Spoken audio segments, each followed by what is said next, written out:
Hello అండి, అందరికీ నమస్కారం. వెల్కమ్ టు మై ఛానల్ బంగారు సహస్ర కుకింగ్. ఈరోజు ఈ వీడియోలో సగ్గుబియ్యంతో వడలు చేస్తున్నానండి. సగ్గుబియ్యం వడలు ఈవినింగ్ స్నాక్ లాగా తీసుకుంటే చాలా బాగుంటుంది. ఒక 3-4 తినేస్తే కడుపు నిండుగా అనిపిస్తుంది. సగ్గుబియ్యం ఆరోగ్యానికి చాలా మంచిది. ఎక్కువగా ఆయిల్ పీల్చకుండా ఈ వడల్ని ఎలా చేసుకోవాలో చూద్దాం.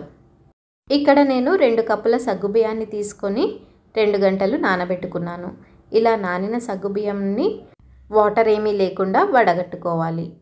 ఇప్పుడు ఒక ప్యాన్లో 1 కప్పు పల్లీలను తీసుకొని వేయించుకొని పొట్టు తీసి పక్కకు పెట్టుకోండి. నానబెట్టిన సగ్గుబియ్యంలో 2 పచ్చిమిరపకాయలని సన్నగా కట్ చేసుకొని వేసుకోవాలి. అలాగే మీ టేస్ట్కి తగినట్టుగా సాల్ట్, వేయించుకున్న పల్లీలని ఇలా పౌడర్ చేసుకొని వేసుకోవాలి. 2 పెద్ద సైజు ఆలుగడ్డలని ఉడకబెట్టి ఇలా తురుముకున్నాను. మీరు కావాలంటే స్మాష్ చేసుకొని వేసుకోవచ్చు. ఇప్పుడు సగం నిమ్మకాయ రసాన్ని పిండుకొని అంతా కలిసేలాగా ఒకసారి కలుపుకోండి. కలుపుకునేటప్పుడు గట్టిగా ప్రెస్ చేస్తూ కలపొద్దండి. ఇలా అంతా కలిసేలాగా కలుపుకున్న తర్వాత ఒక చిన్న ముద్దను తీసుకొని బాల్ లాగా చేసుకోవాలి. ఇలా చేసుకున్న బాల్ని వడలాగా ప్రెస్ చేసుకోవాలి.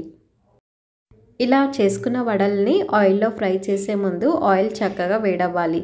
లేదంటే వడలు ఆయిల్ని ఎక్కువగా పీల్చుకుంటాయి. ఆయిల్ వేడైన తర్వాత మీడియం ఫ్లేమ్లో పెట్టి ఈ వడల్ని ఫ్రై చేసుకోవాలి. ఒకవైపు ఫ్రై అయిన తర్వాత ఇంకో వైపుకు తిప్పుకొని ఫ్రై చేసుకోండి. ఈ విధంగా బ్రౌన్ కలర్ వచ్చేంత వరకు ఫ్రై చేసుకొని ప్లేట్లోకి తీసేసుకోండి. ఈ విధంగానే మిగతా వడల్ని కూడా ఫ్రై చేసుకోండి.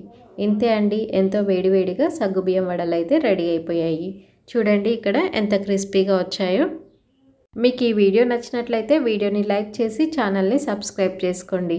Thank you for watching this video.